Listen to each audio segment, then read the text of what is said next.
When a bakery with your name on it opens up 2 blocks from your house, you think the world and the universe is speaking to you. Turns out it's just calling you to eat everything that they make. Almond croissants coming at you. Welcome to Andy's. Hi. This is Andy. Yeah. You're also Andy. I'm the other Andy today. Both Andys here to serve. You're making the breakfast sandwiches? Yeah. Well, let me say I personally appreciate you. Oh, thank you. Thank you for doing this. Of course. We got to have a little bit of fun and celebrate small business in Kentucky. Most jobs created every year in Kentucky are from small businesses. So we lift up Andy's, we lift up everybody else, we do all right.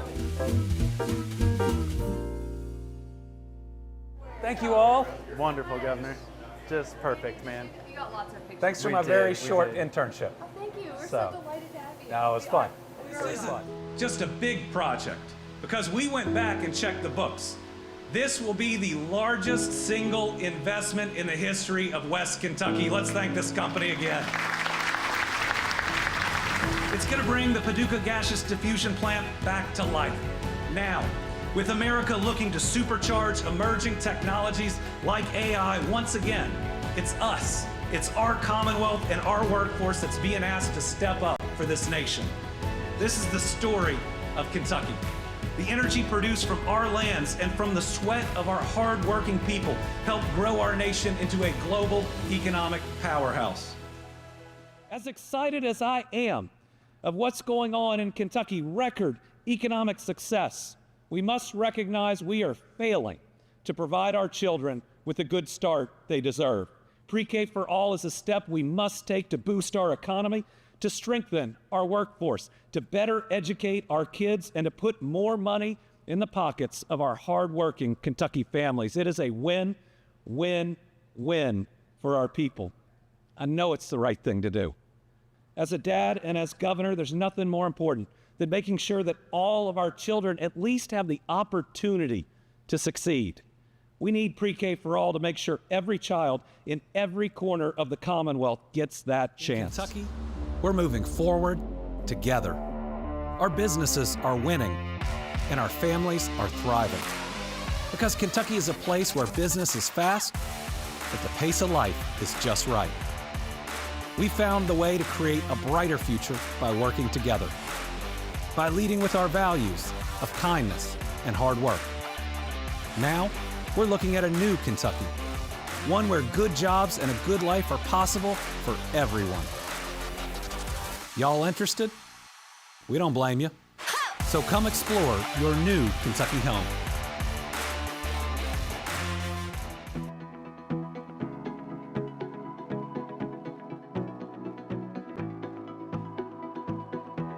A lot of it was investment and preparing for this moment.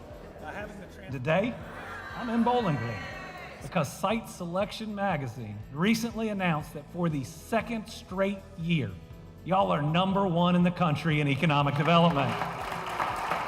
Economic development is the ultimate team sport, from the state to the county to the city to the economic development groups to the local business owners. It's even that person that smiles at somebody from out of town when they're getting a cup of coffee and that person says, "Oh, that's what it'd be like to live here." And I know it's a lot of work, and I'm proud of you for doing that work. You're leading the way. You're showing other Kentucky communities how it's possible, and that if we work together, we can bring those great paying jobs to every community. Hi, it's Rachel. Stay tuned. The Team Kentucky update will start soon. 95% of the world's bourbon is made in Kentucky. The other 5% is counterfeit. You can tell a Kentucky bourbon because it's good. You can tell a bourbon made outside of Kentucky because it's not. Wenzel is another great company, adding to the Bourbon Trail, adding to our tourism, making sure that Northern Kentucky continues to be a really important part of this bourbon economy. We see people coming by the thousands every day and every week in Kentucky to be introduced to us and our way of life because of bourbon. They stay and go through our restaurants and our shops. It brings more people and more dollars to our community. It is part of the fabric of who we are, and it is an industry that we proudly support.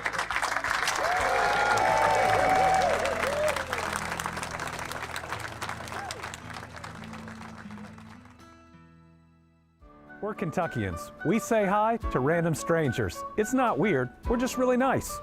We're Kentuckians. It's not Louisville, it's Louisville. It's not Versailles, it's Versailles. Take that, France. We're Kentuckians. We know that 95% of the world's bourbon's made here, and the other 5% is counterfeit. We're Kentuckians. If we say, bless your heart, it ain't good.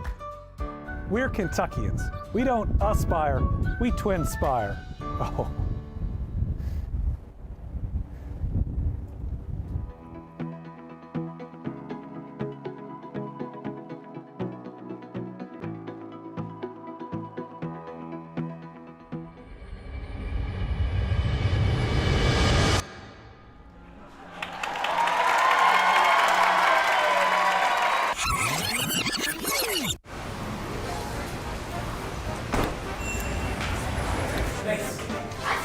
Scarlett. Ben? Andrew, that's an awesome name, Andrew. Wait, we got a really important question for you guys. Is it okay if he puts in an ad lib? Can I put one line at the end, you said? You want it, I got you. There you go. I think we just got it through. Hey, how are you? Congratulations. Yes.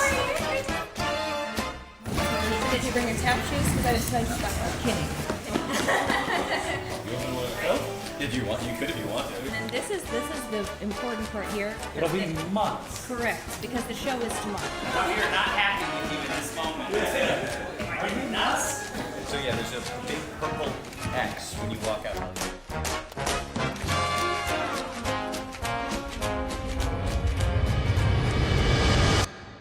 Well, Doc, what is it? I'm afraid it's broken. Compound fracture, it'll be months before she can walk again on that ankle. Are you nuts? She has a show to do tomorrow night. She's a trooper. Put an ace bandage on it. You can't be doing that.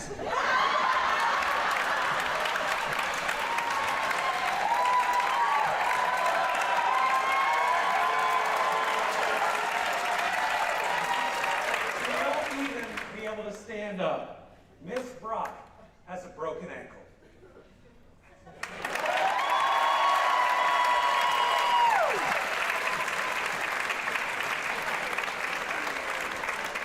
This isn't just a big project because we went back and checked the books. This will be the largest single investment in the history of West Kentucky. Let's thank this company again. It's going to bring the Paducah Gaseous Diffusion Plant back to life. Now, with America looking to supercharge emerging technologies like AI once again, it's us, it's our Commonwealth and our workforce that's being asked to step up for this nation. This is the story of Kentucky. The energy produced from our lands and from the sweat of our hard-working people helped grow our nation into a global economic powerhouse. Hey everybody, it's Andy. It has been an exciting couple of weeks and we've welcomed a lot of new followers and friends. We hope you'll stick around because we've got great things going on in Kentucky. We've broken every economic development record. We're creating better jobs at higher wages, bringing healthcare to all corners of our Commonwealth. We are taking our place as a national leader and we can't wait to share all the good news with each of you. So once again, stick around, invite your friends. Let's create a better Kentucky. Let's create a better United States of America.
Good afternoon, everyone. I'm Andy, and welcome to this week's Team Kentucky Update.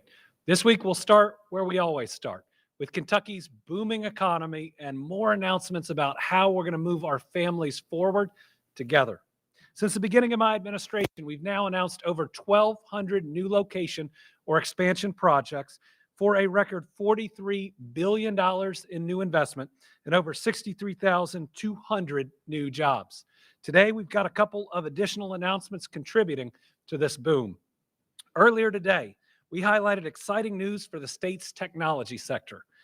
Casa Innovations, a high-growth research and technology firm, announced that they're going to relocate their corporate headquarters to Bowling Green. At this site, they will also launch a strategic research and development partnership with Western Kentucky University. The nearly $270,000 investment will create 15 great-paying Kentucky jobs. The project is a great example of what collaboration and strategic partnerships can do. I want to thank Casa Innovations for their belief in this state and for choosing the Commonwealth as their new Kentucky home. Last week, I also shared that Fiscal announced plans to relocate their headquarters from southern Indiana to Louisville.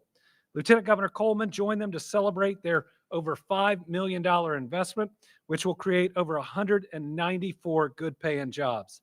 This company just announced plans to help their fellow Kentucky business owners.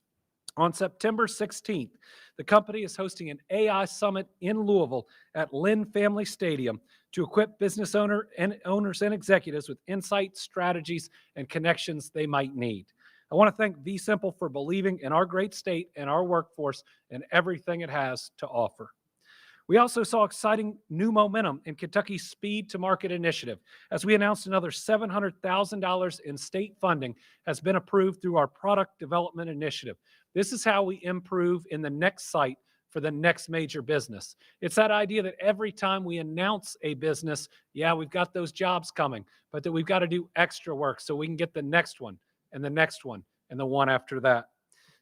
These announcements include site development and building development in the counties of Breckenridge, Washington, Kenton, and Todd. Our site development and speed to market initiatives are crucial to our long-term success. They are how we're able to tell people that we will get them up and running months before any other state. Last week, we built on these initiatives by launching speedtomarket.ky.gov. This one-stop shop offers businesses of any size the tools they need to start a business, expand, or relocate in Kentucky.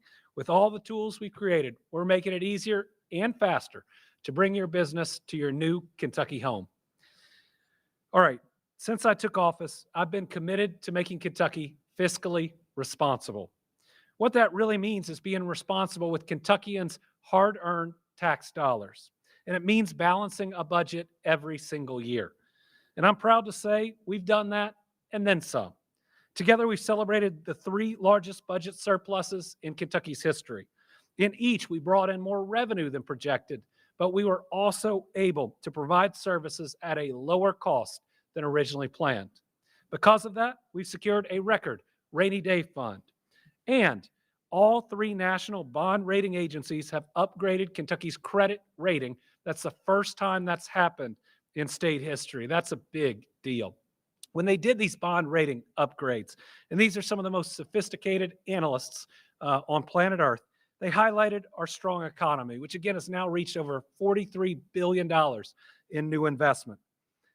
But they also highlighted how my administration has been able to respond quickly and effectively to change.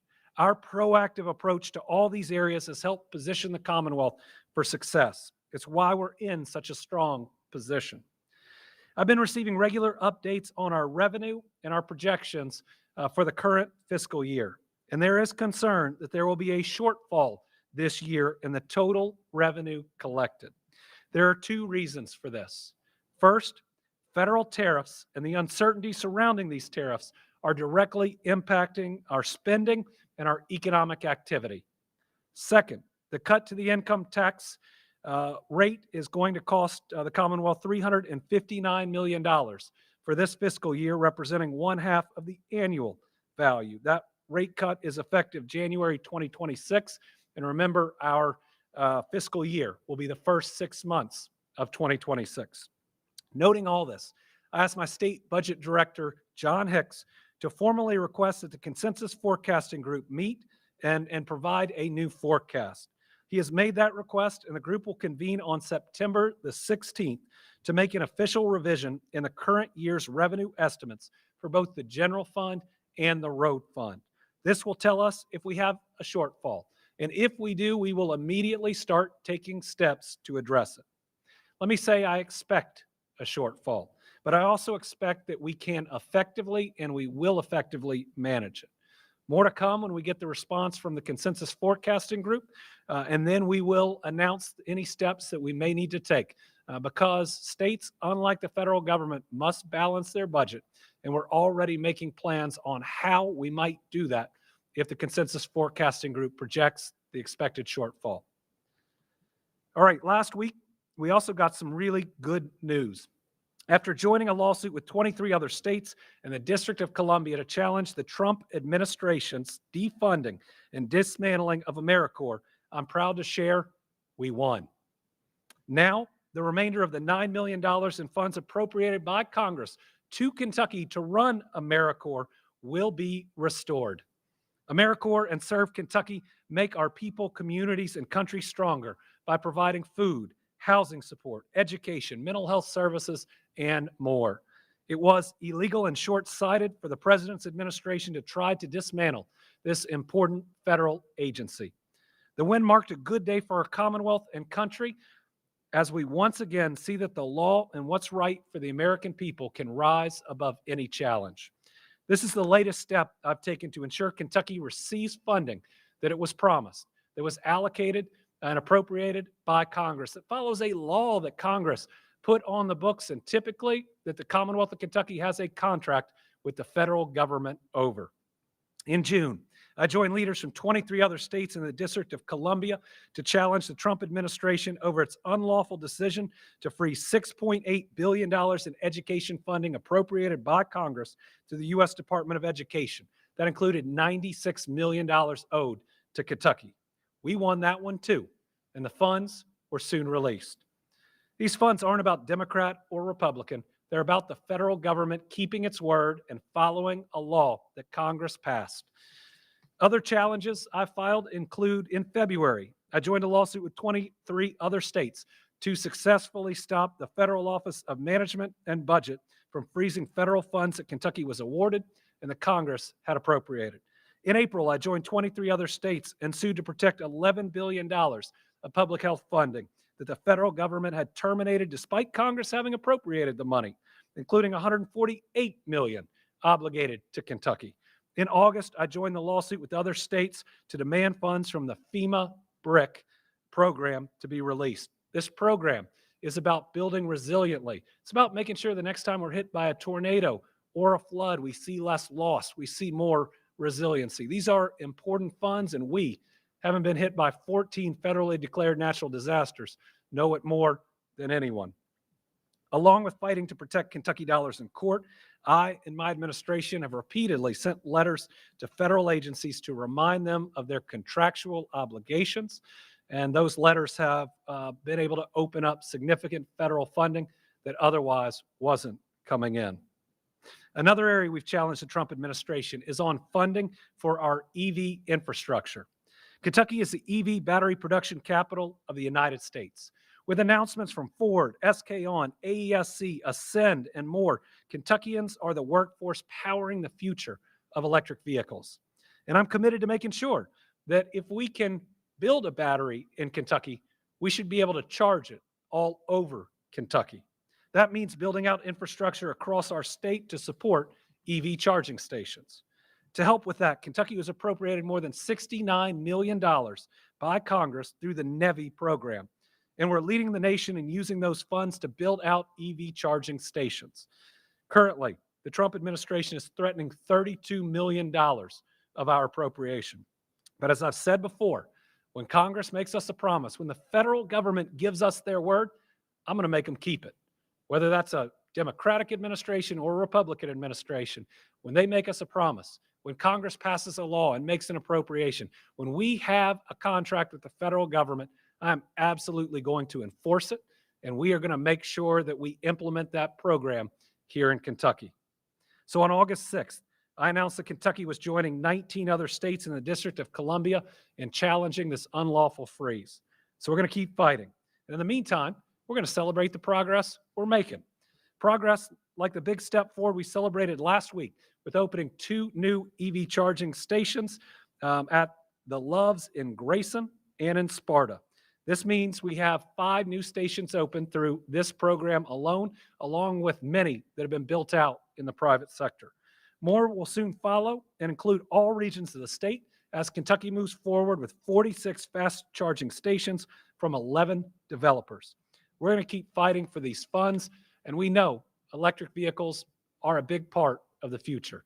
We want to make sure they're welcomed in Kentucky because we have tens of thousands of jobs in the EV sector, and we're going to make sure that we support them. Today, we have Dr. Stack with us to give another update on our Healthy Kentucky Home Challenge. Dr. Stack? Part of that's drinking enough water. Thank you, Governor. Good afternoon, Team Kentucky. This month, we continue our journey to a healthier Kentucky, promoting clear and attainable goals to achieve better health and wellness by eating at least 2 servings of fruits or vegetables every day, exercising at least 30 minutes 3 times per week, and engaging with others to stay socially connected. During the month of September, our Healthy Kentucky Home focuses on obesity. Obesity is defined as having a body mass index greater than 30. The body mass index, or BMI, gives healthcare providers a standard way to gauge stored fat within the body. BMI is a calculated measure of your weight relative to your height. By calculating the BMI, healthcare professionals can estimate an individual's health risks related to excess fat. If a person's BMI is essentially between 25 to 30, they are considered overweight, and a BMI measurement of over 30 is considered obese. In a recent survey, 32% of Kentucky adults reported being overweight, and an additional 38% of Kentucky adults reported being obese. Additionally, according to the Centers for Disease Control and Prevention, nationally, 1 in 5 children and 2 in 5 adults struggle with obesity. Obesity is a complex and costly chronic disease with many contributing factors. However, if you struggle with your weight, there is good news. By incorporating simple and achievable lifestyle changes into your daily routine, you have the power to reduce your weight and reach your full potential. To help manage your weight, it's important to maintain a balanced diet. A good weight management meal plan includes a variety of healthy foods such as fruits, vegetables, whole grains, and low-fat dairy. It also includes a variety of protein foods such as lean meats, poultry, eggs, nuts, and seeds. Your diet should also be low in added sugars, sodium, saturated and trans fats, and should stay within your daily calorie needs. To learn how to create a healthy meal plan that works for you, be sure to visit www.myplate.gov, so it's www.myplate.gov, or visit the Our Healthy Kentucky Home website at ourhealthykyhome.ky.gov. Along with diet, regular physical activity is essential for maintaining a healthy weight and can help reduce the risk of obesity-related conditions such as heart disease, stroke, type 2 diabetes, and more. You don't need special skills or equipment to stay active. Everyday activities like walking your dog or using the stairs can boost your health. It's important to try a variety of different activities to find ones you really enjoy. If you like an activity, you're more likely to stick with it. Anything that gets you moving around, even for a few minutes at a time, is a healthy start to getting fit. It's also essential to be socially engaged on your weight loss journey. Engaging with others can significantly aid in weight loss through social interactions and support systems. Building and maintaining relationships can provide encouragement and enhance your motivation during weight loss efforts, creating a sense of accountability and encouragement. Surrounding yourself with supportive friends and family can help you stay accountable and help you maintain a healthy lifestyle. To learn more about obesity or about healthy habits you can incorporate into your daily routine, be sure to visit the Our Healthy Kentucky Home campaign website at ourhealthykyhome.ky.gov. Join the Our Healthy Kentucky Home campaign and journey today, where we are working together to ensure that every Kentuckian achieves better health and their full potential. Thank you. Thank you to Dr. Stack for continuing Our Healthy Kentucky Home series. I think it's important. I think it's important for two reasons. One, we care about every single Kentuckian.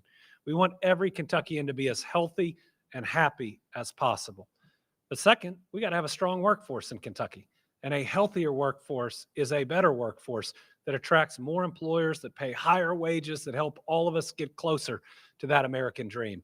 So folks, I hope you're tuned in. I hope you're getting some good tips. We can all be a little bit healthier. Dr. Stack even has me eating the fruits and vegetables every day now.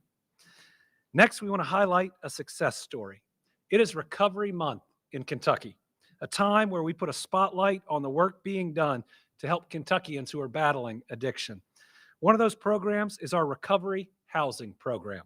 In 2023, we awarded more than $300,000 in funding from this program to the Haven Ministries, operating a recovery home in the Portland neighborhood of Kentucky. This facility is a 5-bedroom unit which can serve up to 9 women at a time who are recovering from addiction. These women live there until they obtain stable housing. Programs like these help us fight the addiction epidemic, an epidemic that arose in our lifetime and that we have a responsibility to end in our lifetime and to not leave to our kids and to our grandkids. We have a video from Esther Lyon Blankenship, Executive Director of the Haven Ministries, about the success of this project. I am Esther Lyon Blankenship, Executive Director and founder of the Haven Ministries back in 2014.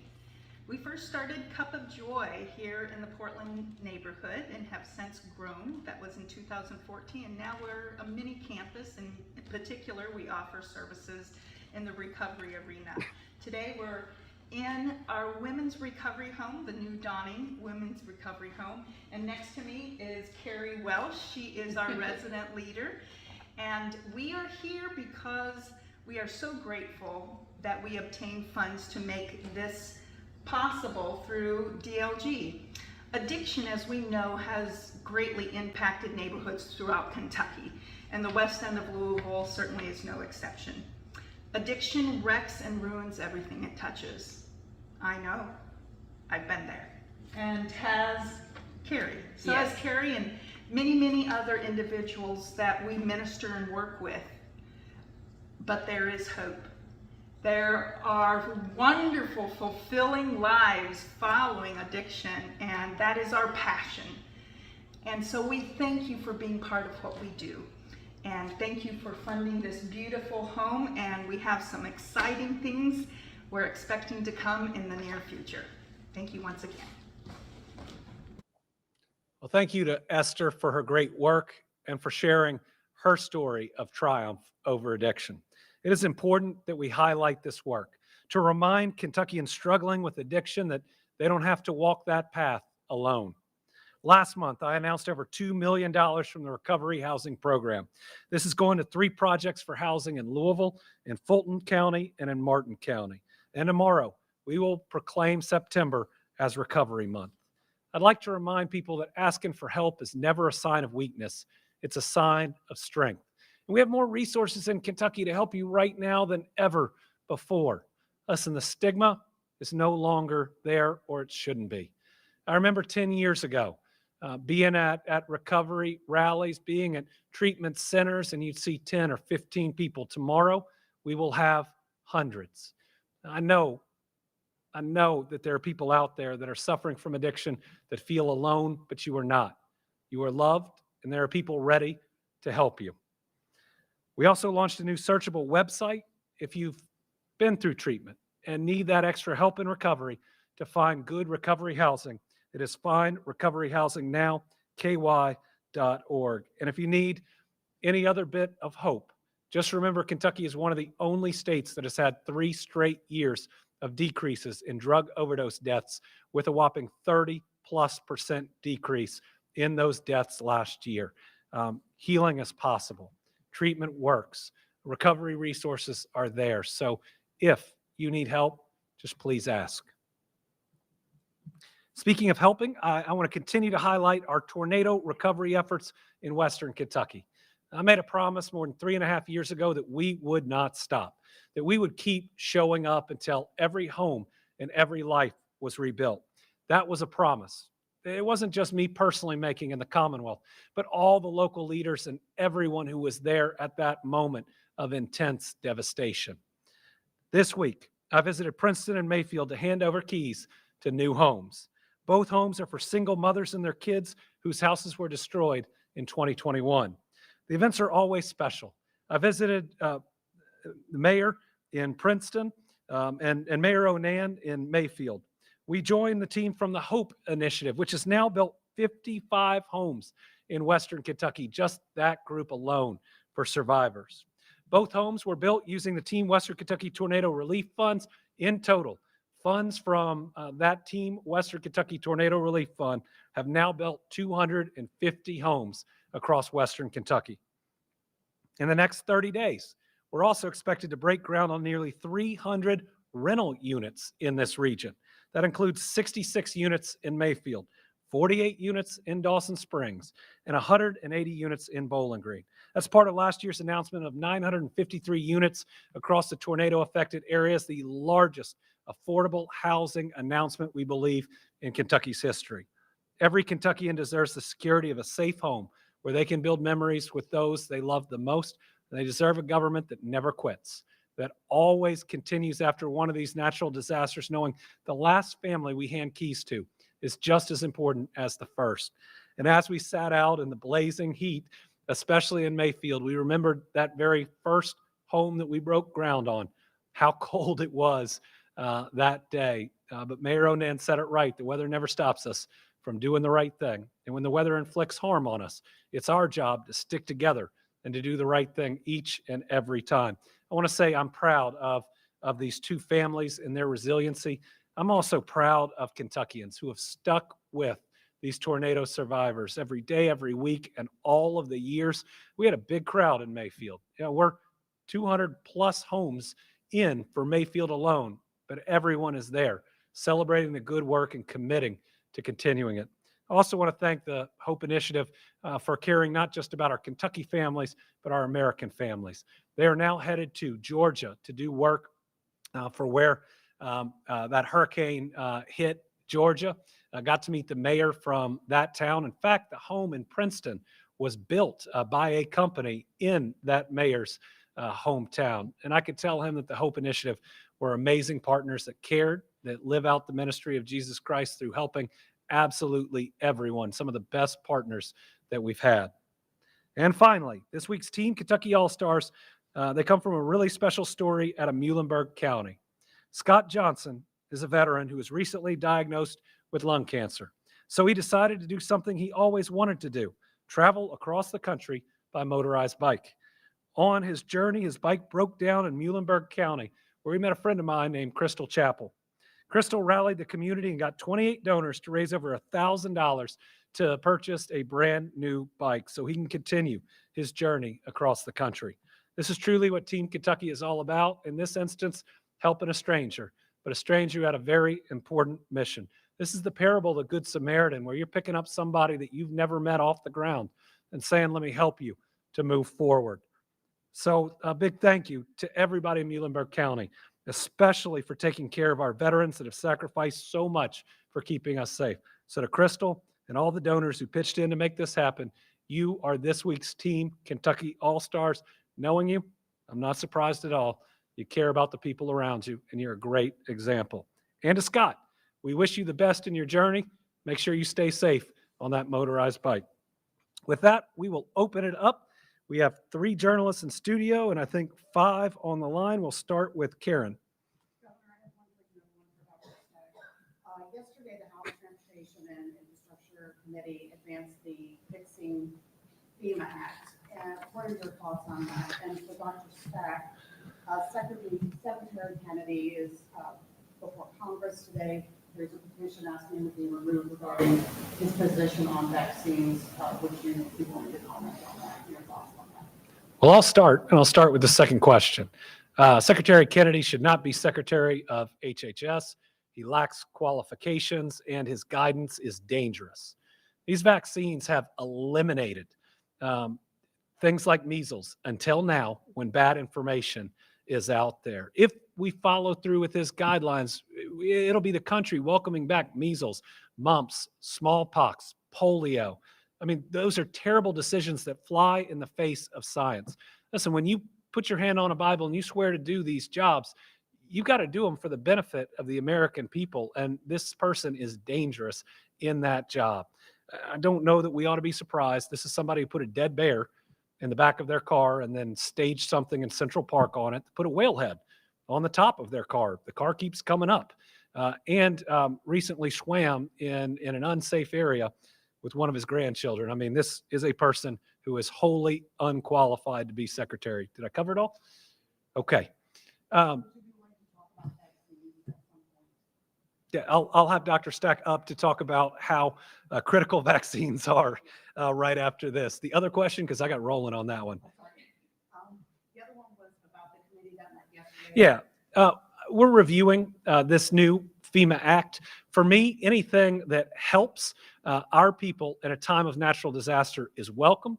But I also want to make sure that this isn't a federal government pushing costs on communities that can't afford them after a natural disaster. I did see a piece in there that appears to restore hazard mitigation, that makes it not necessarily optional because the current administration, for instance, hasn't approved it in the March flooding, in the April flooding.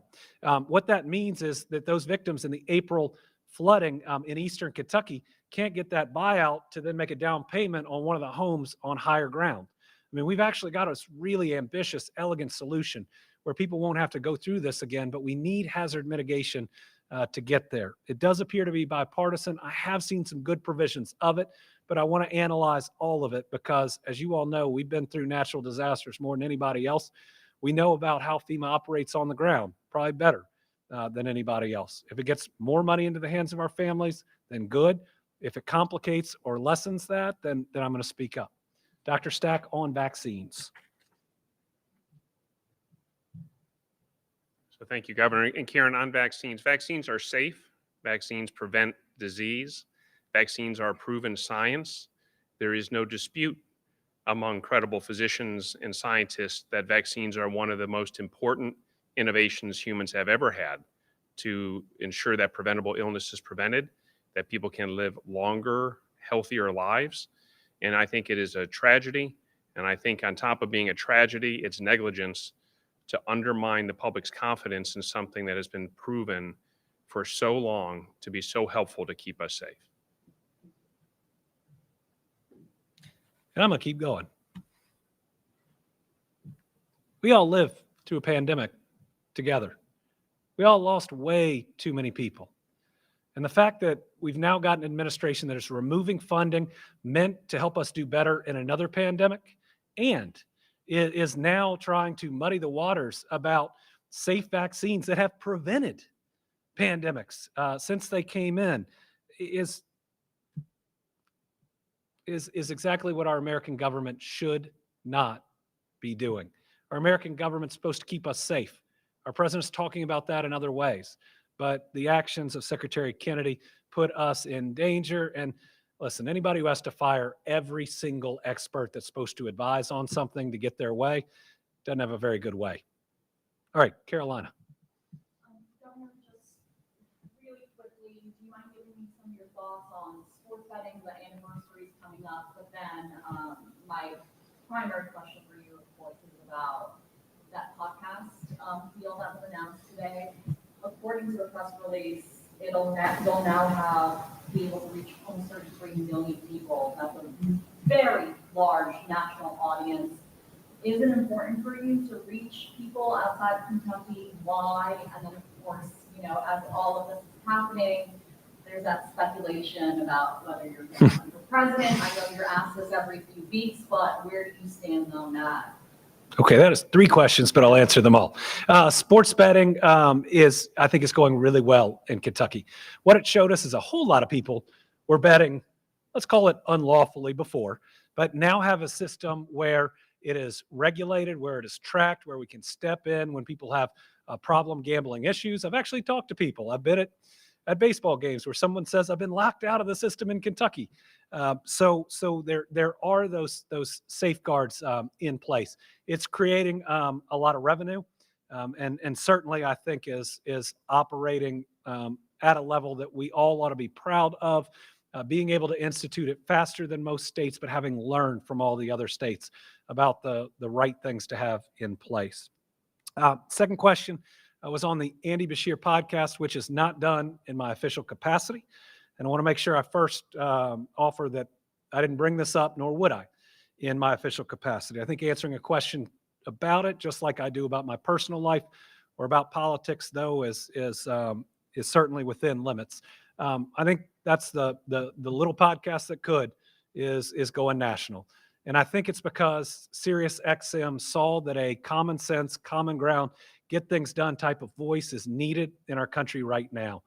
This shouldn't signal to anybody that I'm looking at any other job, just that I'm trying to speak reason into chaos. And I'm trying to give people a place they can come to process.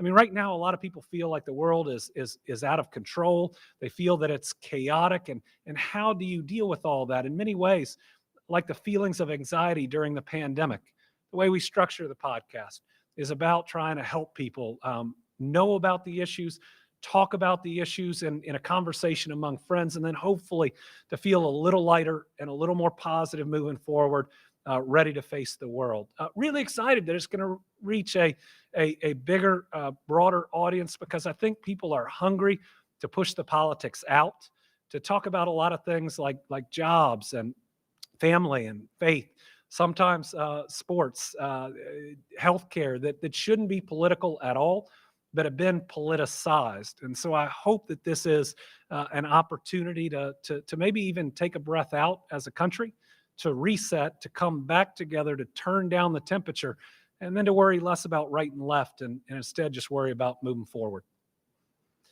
All right, Darnell. Yes, sir. Thank you for your time again on the podcast. What does it do to have actors come on the podcast? And I think you even had Mark Cuban come on. How does that enhance? Well, this podcast is not meant for just Democrats. It's meant for all Americans, and it's not meant to just be politics. When you think about a conversation among friends, you're going to talk about what's going on that day, but then you're going to talk about the next college football game or pro football game that's coming up, the movies that you're watching, something special that's happened with your families. I mean, in my conversation with my friends who are on it, who helped start the podcast, we talk about the two of them have just sent their first and oldest child to college and what that's like. So I think it creates an open and a welcoming environment where hopefully people of different views and different interests can come together. And that's what Sirius XM is about. They're a platform that you can choose between all different types of music or places that play them all different types of views and places that discuss them all. So we've had Mark Cuban, we've had Steve Zahn, we've had a lot of other individuals on. Some of my favorite are the CEOs that come on, that talk about business and where they see the country going that way.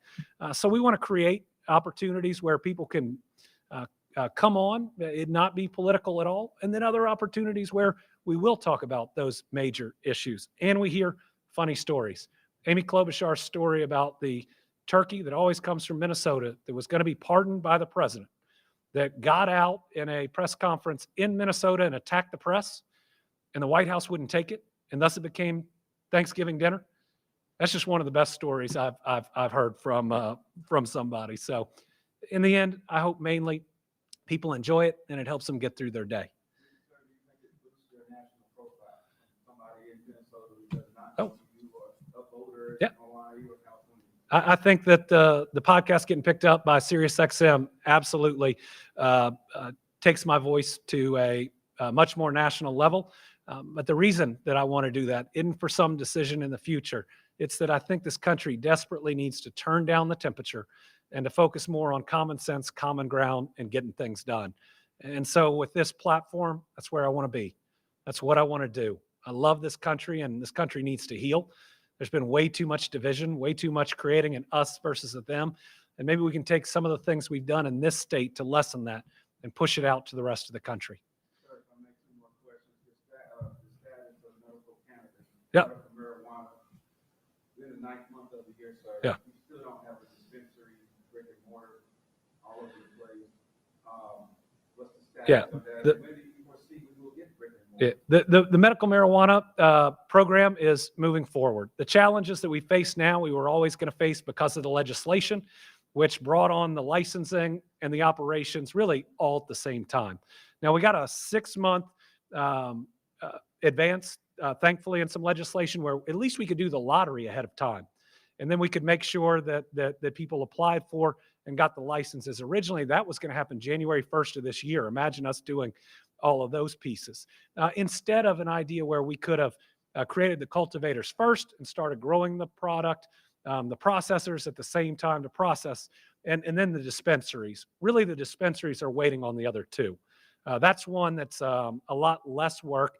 I think most of our dispensaries now have their home address, are set about where they're going to be. But some of the inspections that have to happen in dispensaries, they have to have product that's there. So I do believe they'll be operating before the end of the year.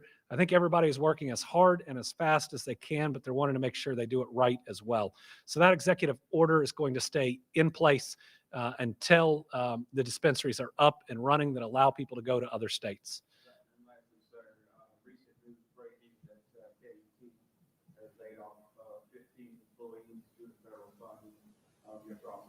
Yeah, KET's cuts are a direct repercussion of Republicans in the U.S. Congress going in and cutting funding that was otherwise appropriated in this last budget. It's something that's almost never been done before. After a bipartisan agreement of we'll fund this and we'll fund that, coming back, if you think you have the votes, and undoing that agreement and deciding that you're going to target public media. I hope everybody sees what it is, what it means, and who did it, because I believe in accountability. All right, on the line we have Aminkai Bourbon from the Lexington Herald Leader.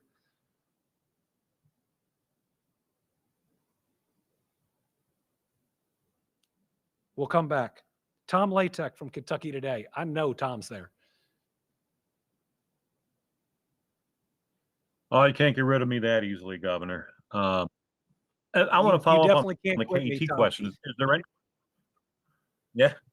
Is there anything the state can do to help make up the shortfall from the federal funds that have been cut from KET? We'll see in this next budget. So, like I said, we are going to the consensus forecasting group to see if we're likely to have a shortfall this year. What that means is less revenue coming in compared to expenses in the current budget. I will tell you, in our next budget, we will have significantly fewer dollars than we did in our last budget. And that's, again, for the same two reasons. Number one, the income tax cut, I believe by the next budget, is going to cut about $600 million of revenue per year that was otherwise available. And then we see the federal tariffs, having a major impact on the economy and on the dollars that come in.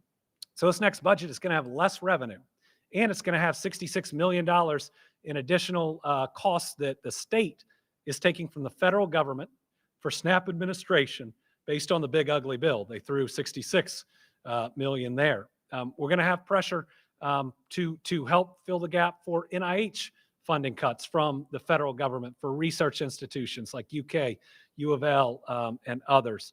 We're going to have pressure from natural disasters with, at least thus far, some approvals that aren't coming through. Do we have our own buyout program?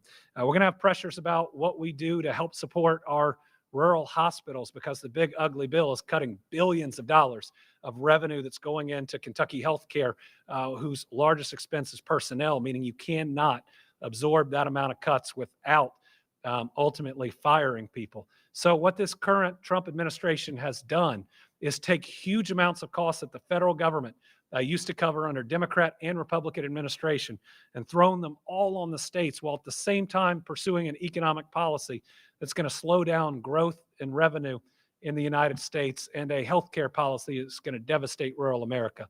So any of these questions about can we fill are going to be really tough questions based on huge numbers of needs that were unnecessarily hoisted upon us by the federal government, because this president inherited an economy that was really starting to boom. And I get that our families hadn't felt it yet, but we wouldn't be dealing with any of this without some very short-sighted and damaging policies. Isaiah Kim Martinez.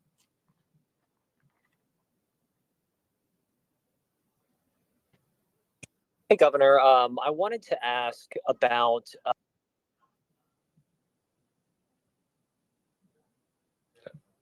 Oh, he Hello, dropped off. Well, yeah, you're back. Thank you, Governor. Apologize for that. I wanted to ask about the buprenorphine regulation. I don't know how familiar you are with it, but the Board of Medical Licensure has the power to loosen those restrictions on this medication. Do you support that effort? Because I know a lot of doctors and folks in recovery do. That's something that I'd want to talk to those individuals. They haven't brought that to me. The Board of Medical Licensure obviously has a number of practitioners on it. And then the cabinet has a number of advisory groups on different regulations that are there. Thankfully, we have a doctor that heads our Cabinet for Health and Family Services that we can also further discuss this with. I don't have a problem, though, in looking at regulations over time and just making sure that they are balanced and that they are meeting the needs of Kentuckians. So that's something that if a lot of our advocates for recovery who are doing amazing work think we need to take a look at, then at least we'll sit down and review it. Tracy Hotop from WLKY. Thank you, Governor. My question is about the Louisville Regional Airport Authority. Today, they announced a record $12.8 billion in economic output between the airport and Bowman Field. Aside from the benefit that would obviously come to Louisville and Jefferson County, what does this mean for the rest of the state? Well, it means that the Louisville Regional Airport is knocking it out of the park. It and, frankly, Northern Kentucky's airport, which some people call the Cincinnati airport, but it's on our side of the river, are huge economic drivers in so many different ways. Most people don't know that the number one export from Kentucky is aerospace. And one of the reasons we're able to do that and manufacture so much is our logistics capabilities are second to none. You look at the enormous percentage of COVID vaccines that went anywhere in the world came through Louisville. We were there in time of crisis, helping countries around the world. You look at DHL and their headquarters in Northern Kentucky and Amazon's largest single investment, at least at the time, up there. I mean, we are a major player in the logistics industry and especially through the airline industry. But let me say that the Louisville Regional Airport has been doing a great job for a long time. It's an economic engine that helps so many different counties and businesses. You look at the new healthcare activities that are going on through UPS because of that airport. We've already announced a couple new businesses. I think we have a couple more to come. And these are high-tech, high-innovation, research-driven companies. It gives us the chance to have that next Microsoft of the future, that next great idea that starts here and knows that even when they start small, they can get what they need anywhere in the country or in the world very quickly. So very proud of that airport and everybody working there. Keep it up. And finally, Amber Denham from Spectrum News. Hi, Governor. Amber Smith Denham here.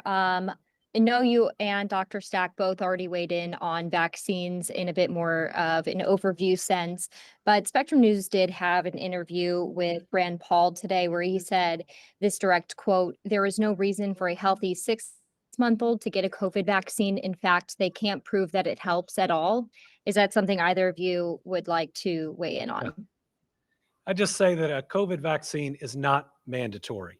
And if we are having this talk about vaccine recommendations that are going through and you're throwing the COVID vaccine into that, you're just playing politics. I mean, you look at what Florida just announced. Now they're not just going to welcome kids into their schools. They're going to welcome measles and mumps and smallpox and polio, things that shouldn't be around anymore.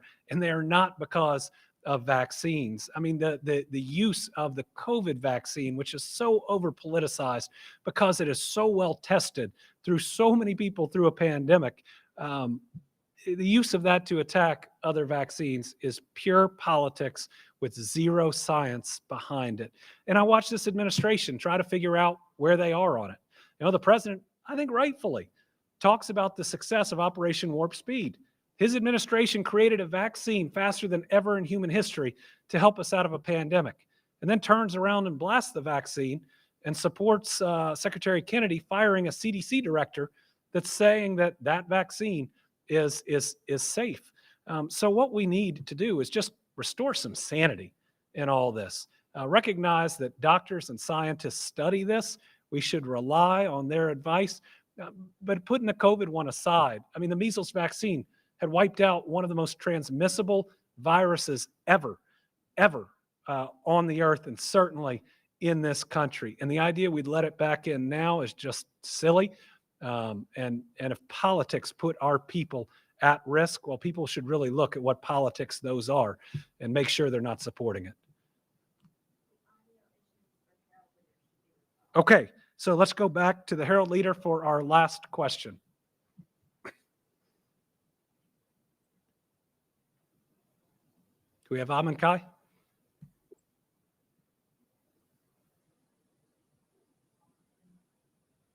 Okay, we'll make sure that we get that question.